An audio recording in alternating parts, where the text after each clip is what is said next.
అందరికీ నమస్కారం. జగన్ గారి ప్లాన్ సక్సెస్ అయిందా అంటే అవునే చెప్పొచ్చు. ఎందుకంటే జగన్ గారు ఒక నిర్ణయం తీసుకునేటప్పుడు ఒకటికి 2 సార్లు ఆలోచిస్తారని జెప్పి, చుట్టుపక్కల ఉన్న వాళ్ళతో మాట్లాడే ఆ నిర్ణయం తీసుకుంటారని జెప్పి, తర్వాత ఆ నిర్ణయాలు కొన్ని మంచి ఫలితాలు ఇస్తాయని తెలిసి ఆహ్, కొందరు ఒప్పుకుంటారు, కొందరు ఒప్పుకోరు. సరే ఏది ఏదేమైనా గానీ ఒక పార్టీ అధినేత పార్టీ డిసిషన్స్ తీసుకున్నప్పుడు కొన్ని సక్సెస్ అయితాయి, ఫెయిల్ అయితాయి. రెండిటిని సమానంగా ట్రీట్ చేస్తారు జగన్మోహన్ రెడ్డి గారు. ఎందుకంటే పార్టీ పెట్టినప్పటి నుంచి ఇప్పటి వరకు అతను ఎత్తుపల్లాలు 2 చూశారు. అధికారంలో చూశారు, ప్రతిపక్షంలో ఏ విధంగా పోరాడారని మనం చూశాం. సో, ఇప్పుడు అసెంబ్లీ విషయంలో రీసెంట్‌గా వైఎస్ఆర్‌సీపీకి వచ్చిన ఎమ్మెల్యే సీట్లకు గాను ప్రతిపక్ష హోదా రాలేదు.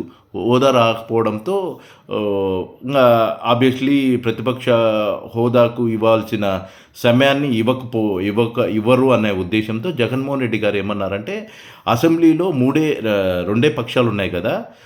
బీజేపీ, జనసేన, టీడీపీ కూటమిగా ఒకటే ప్రభుత్వంగా ఉంది. వాళ్ళు అధికార పక్షము. ఇంగా అపోజిషన్‌గా మేము ఉన్నాం కాబట్టి మమ్మల్ని గుర్తించి మాకివ్వండి.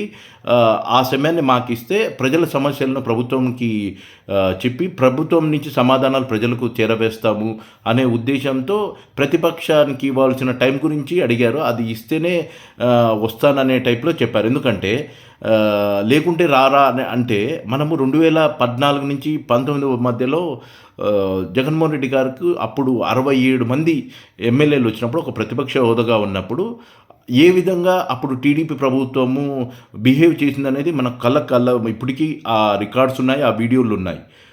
జగన్మోహన్ రెడ్డి గారు ప్రతిపక్ష నాయకుడిగా మాట్లాడుతుంటే ఒక నిమిషం టైం ఇచ్చినప్పుడు ఆ ఒక్క నిమిషం టైంలో 10 నుంచి 12, 15 బ్రేకులు తీసుకున్న ఆపడము, తర్వాత అచ్చెన్నాయుడు, బుచ్చయ్య చౌదరి, బోండా ఉమ దాన్ని ఆ నిమిషంలోనే ఎన్నిసార్లు విమర్శించడం, వ్యక్తిగత విమర్శలు ఏ స్థాయికి పోయినాయో మనకు తెలుసు. ప్రజలకు కావాల్సిన ఒక్క సమస్యలు మాట్లాడకుండా ప్రజల సమస్యలను జగన్మోహన్ రెడ్డి గారు ఎత్తి చూపిస్తుంటే వీళ్ళేమో అధికార పక్షం నుంచి బ్రేక్ చేయడం. స్పీకర్ గారేమో 1 మినిట్ ఇవ్వడము, దాంట్లో ఈ 12 నుంచి 15 ఇంటరప్ట్లు, జగన్మోహన్ రెడ్డి గారిని వ్యక్తిగతంగా విమర్శించడము మనం అన్నీ చూసాం. మళ్ళా అదే జరుగుతుందనే ఉద్దేశంతో జగన్మోహన్ రెడ్డి గారు ఏమన్నారంటే ప్రతిపక్ష ఇచ్చే టైం మాకిస్తే మేము అసెంబ్లీకి వచ్చి ప్రజల సమస్యలను చెబుదామంటే దాన్ని వాళ్ళు అధికార పక్షం ఒప్పుకోలేదు. కాబట్టి జగన్మోహన్ రెడ్డి గారు ఏం నిర్ణయం తీసుకున్నారంటే అసెంబ్లీలో వెళ్ళి విమర్శలు చేసి వ్యక్తిగత దూషణలు తప్ప ప్రజలకు మేలు జరగట్లేదు కాబట్టి అసెంబ్లీలో జరిగినంత కాలము నేను అసెంబ్లీలో ప్రభుత్వాన్ని అడగాల్సిన క్వశ్చన్లన్నీ ప్రెస్ ద్వారా, మీడియా ద్వారా ప్రజలకు ప్రభుత్వాన్ని అడుగుతాను. తర్వాత దానికి ఆన్సర్లు ప్రభుత్వం చెబితే బాగుంటుంది, ప్రజలు కూడా చూస్తారనే ఉద్దేశంతో మంచి నిర్ణయం తీసుకున్నారు. అదేవిధంగా మండలిలో ఆధిక్యం ఉంది కాబట్టి మండలిలో వాళ్ళ ఎమ్మెల్సీల ద్వారా కూడా ప్రశ్నలు సంధిస్తామనేది జగన్మోహన్ రెడ్డి గారి ఆలోచన, నిర్ణయం.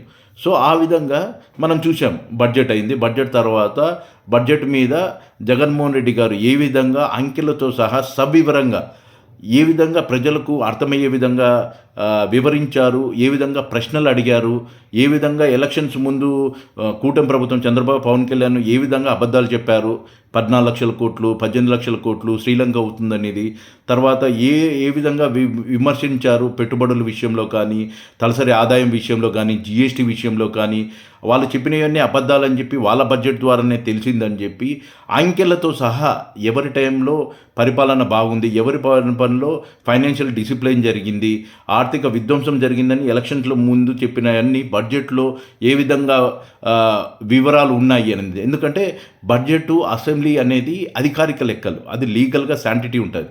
బయట మాట్లాడే ప్రతి ఒక్కటికి ఇష్టం వచ్చినట్లు మాట్లాడచ్చు. ఇప్పుడు ఎలక్షన్స్ ముందు చంద్రబాబు, పవన్ కళ్యాణ్, పురంధేశ్వర్ గారు మాట్లాడింది అదే కదా, 14 లక్షల కోట్లు అని చెప్పి ఆంధ్రప్రదేశ్ దివాలా తీసిందని చెప్పి ఎంత డ్యామేజ్ చేశారనేది మనందరికీ తెలుసు.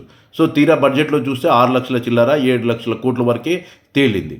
సో ఆ విధంగా బడ్జెట్ అంకెలను సవివరంగా చిన్న పిల్లవాళ్ళకు కూడా అర్థమయ్యే విధంగా మీడియా ద్వారా జగన్మోహన్ రెడ్డి గారు ప్రజలకు చేర్చారు. తర్వాత శాసనమండలిలో కూడా వైఎస్ఆర్సీపీ ఎమ్మెల్సీల ద్వారా, బొత్స ద్వారా శాంతి భద్రతలను మాట్లాడమని చెప్పడము, శాంతి భద్రతల విషయంలో బొత్స గారు అడిగిన క్వశ్చన్లకు మన హోమ్ మినిస్టర్ వంగల్పడి అనిత గారు ఏ విధంగా దానికి సమాధానం చెప్పుకోలేక దమ్ము ధైర్యాల గురించి మాట్లాడడము, ఏ విధంగా విమర్శలైంది ప్రజలు చూశారు.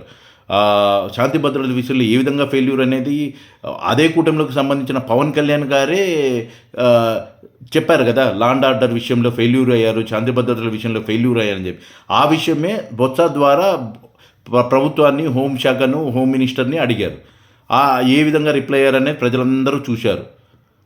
తర్వాత మరొక ఎమ్మెల్సీగా వైఎస్ఆర్‌సీపీ వరుడ కళ్యాణి ద్వారా హామీల పథకాలు అంటే సూపర్ సిక్స్ గురించి ఏ విధంగా అమలు చేస్తారా? చెయ్యరా? 6 నెలలయింది ఇంతవరకు ఏ పథకాలు అమలు కాలేదన్న విషయంలో నిమ్మల రామానాయుడు గారు ఏ విధంగా స్పందించారు? గత ప్రభుత్వాన్ని ఏ విధంగా విమర్శించారు?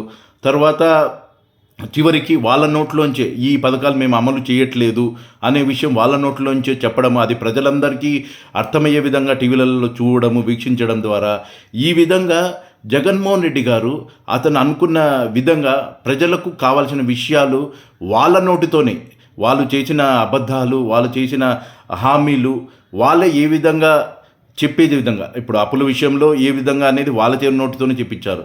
తర్వాత సూపర్ సిక్స్ ఏ విధంగా అమలు చేయడం లేదనేది వాళ్ళ నోటితోనే చెప్పించి జగన్మోహన్ రెడ్డి గారు సక్సెస్ అయ్యారని చెప్పి ఆంధ్రప్రదేశ్లోని ప్రజలు, రాజకీయ విశ్లేషకులు, ఇంటలెక్చువల్స్ మాట్లాడుకుంటున్న విషయం.